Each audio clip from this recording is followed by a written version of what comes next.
Right now, it is time to bring in Jim Lynch. It's time for Cover Your Assets. Jim is an independent voice on Wall Street, the economy, brings lots of different years of experience to those topics and more, and he joins us on a Tuesday morning here on Robin Hood Radio. Good morning, Jim. Are you there, Jim? Marshall? Yes, I'm here. Okay. Connection's not quite as good as it normally is. Now, Maybe it's my ear isn't as good as it is, as it was. I think it's a combination of all of those things. Well, good morning, everybody. Wonderful, balmy day here, at least in the city. It'll be hitting you later in the 50s. Well, wonderful, wonderful beginning for Joseph Biden. Man said, okay, my first move is going to be a dramatic approach to solving the pandemic. And he has been doing that on the scientific medical front.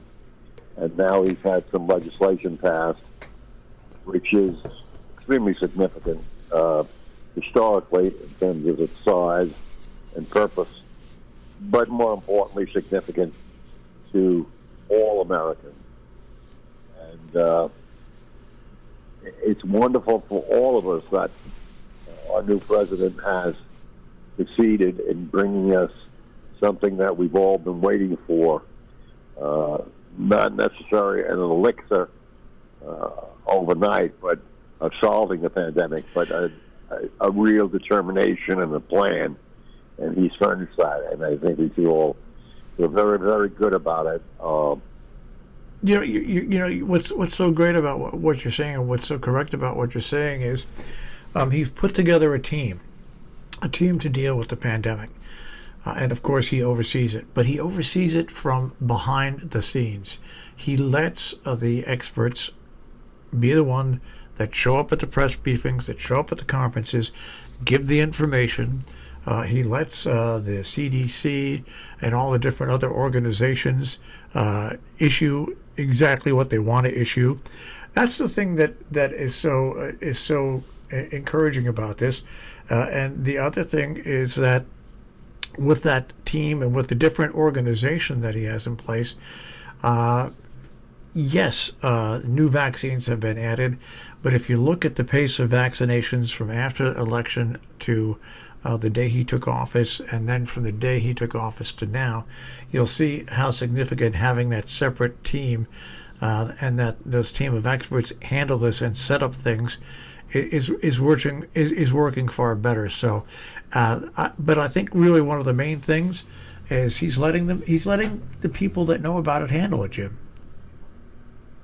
Unquestionably, this is why he was such a good choice at this moment in time, certainly of the American people, but for the need that we still have in this country of leadership. And when you're running anything of any size, and you have lots of people around you who are doing certain tasks to eventually achieve a common goal, you need someone who has two things. One, the ability to recognize that he or she needs help. And in Biden's case, he knew all the players, and to select them out and to meld them, and then to let them go and do what they've been charged to do, whatever that might be within the framework of dealing with this pandemic. It's quite interesting. He's made so many little speeches as he's gone along here for the last 45 days or so.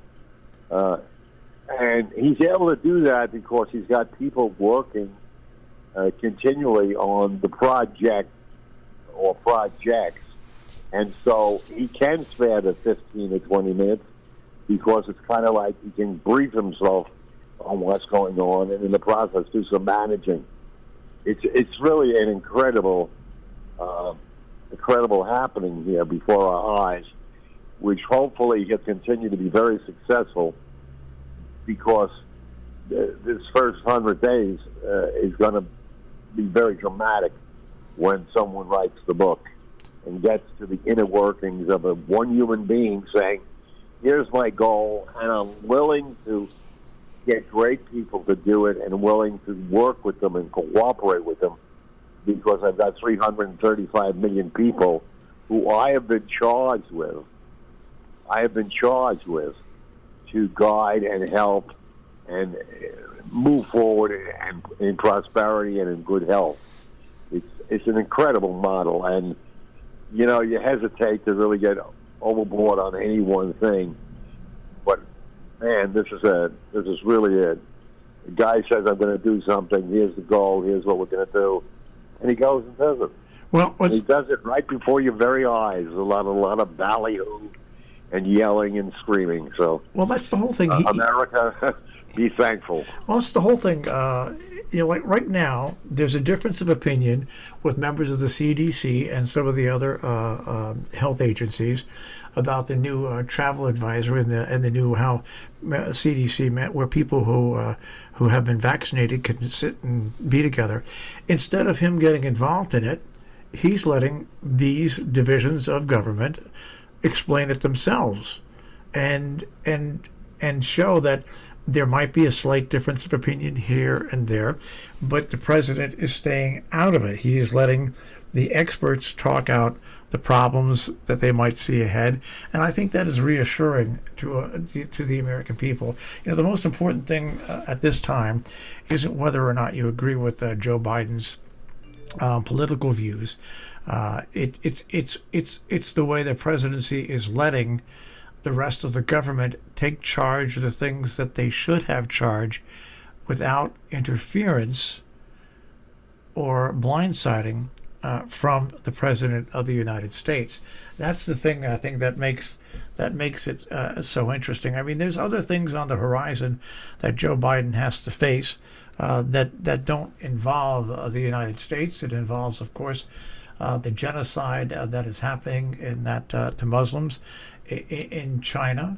I mean, there's the international economy, there's the international trade deals, there's Iran. I mean, there's a lot of other things that he's involved in, and like I said, that he's involved in them, but he's not out front talking about them on a personal basis, and he's not tweeting about them. He is letting government operate, and that's whether it's the Republicans, the Democrats, the Congress, the House. Once again, the Supreme Court has made a couple of decisions. He hasn't come out and commented on that. It's a whole different way, and I think it puts the nation a little at ease. Not as much friction. People can still disagree with him that like Donald Trump, but there's just not that pressure of someone just trying to bully people around. The key to what you just said, in my opinion, is when you're building a building or rehabbing or restructuring a building, you start with item one, cure what is the problem and make the foundation stronger. That's what he's been doing here in terms of getting us healthier, and setting the stage for a much better economy. Those things are key to the other things you've mentioned in terms of dealing internationally, be it with allies or with folks who are competitors. If you're strong internally, when you go outside to deal, you are much more effective and will probably create greater positive results for our country. The thing is, as he's doing what he's doing, and he'll do more and he'll do better, I would hope more and more Americans really get into the reality that, as wonderful as we are as a country, and we are, that we are only part of a world that 20, 50 years, whatever, has grown so significantly in numbers, in education, in technology, in being competitive with us. But competitive is not negative. Competitive is positive. Because when people are doing positive things, it has a way of, like waves, first riplets and then waves of things good happening.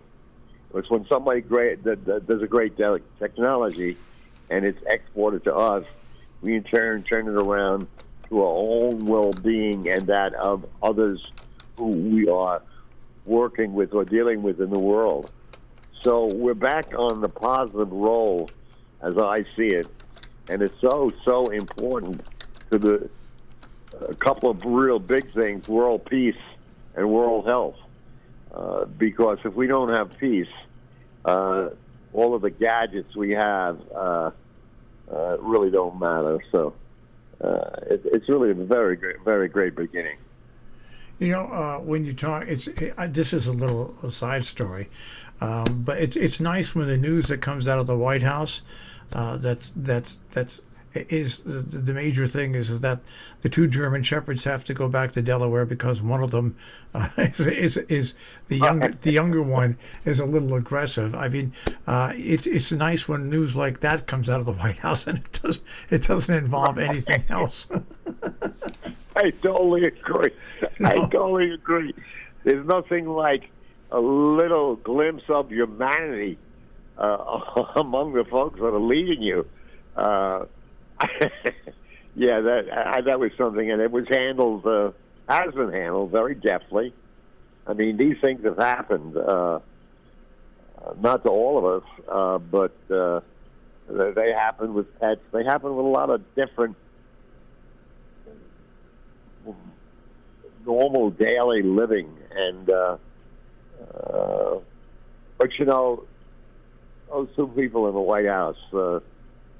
Joseph Biden and Madam Jill Biden, they're really quite a couple. They're a pretty down-home group, a couple, very smart, and they're very endearing in their own way. Not showy, and what I love, several scenes where they've been walking on the White House lawn, like, hey, we're on a lawn. It's it's no big deal, and we're enjoying this little respite of 10 minutes from our busy schedule. I just hope we're all appreciating this and getting reassured that we're on our way back.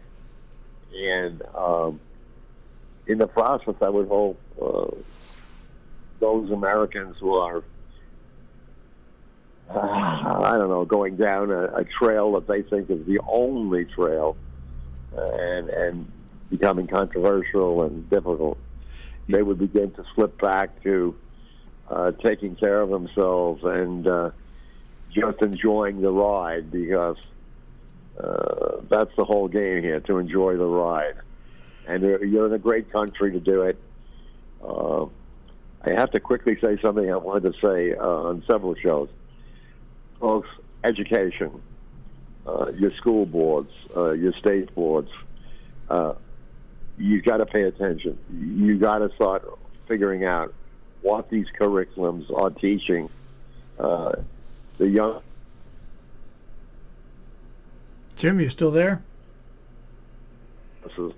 That told us the history of our country, what's included, what we've come through, where we're currently and where we're going, but the accent on a togetherness of purpose as human beings, not as political viewpoints, but as a country.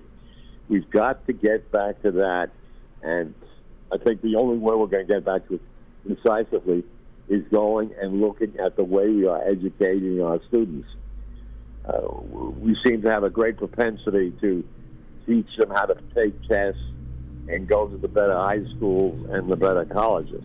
That's really not the point. The point is helping them become individuals, solid individuals, productive individuals, firstly for themselves and their family and so forth. And those old courses, civics, even health. Health used to be, I don't recall it actually in any of my schools, but I mean, we put an emphasis on ourselves as human beings, not on ciphers and keyboards and so forth. So just a shout out for better education.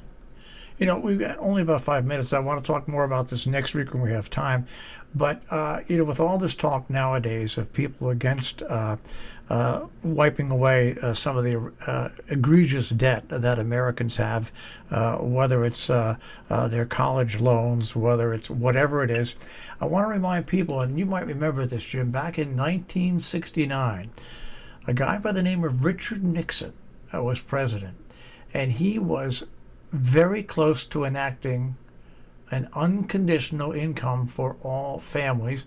It would have guaranteed a family of four back then $1,600 a year. Now, if you would bring that forward to 2021, that would guarantee a family of four close to $15,000 a year. Eventually, it didn't happen. They did a trial run with it, with almost 10,000 Americans in several states, and they wanted to see how it would affect them, and whether if they received that guarantee income, would they work less, would it be too expensive, and would it be politically unfeasible? And the answers to those questions were: one, no, people did not work less; two, no, it was not too expensive. The thing that shot it down in the end, at the very, very end, was it was politically unfeasible. I bring that up, Jim, and we'll talk about this more next week because we'll have more time, is that people nowadays are so hell-bent on numbers that they don't realize that when you do something like that, when you empower somebody like that, they put money back into the economy. So, like, if you absolve the debt for people of who deserve that, who don't have the money to pay the egregious percentages on their loans to college, that money will then go back into the economy. Same thing for people that have egregious debts with credit card companies that are just running up the bills, and all these other slimy second mortgage and third mortgage companies. That money would be better spent going back into the economy. And people can look this up. This is an actual thing. Do you remember when this almost happened back in 1969? Somewhat. You know, I just think it's one of those things that we start talking about the budget and how we're so. It's too much money that they're saying to put this stimulus package out there. Well, if you don't put the stimulus package out there, you're going to lose more money in the economy than it's going to cost you to try to reverse the effects of what's going on from the pandemic in the economy. And it's all... You're 1,000% correct. It's all politics. I was vague in my response because so much has happened. So many different things since Nixon.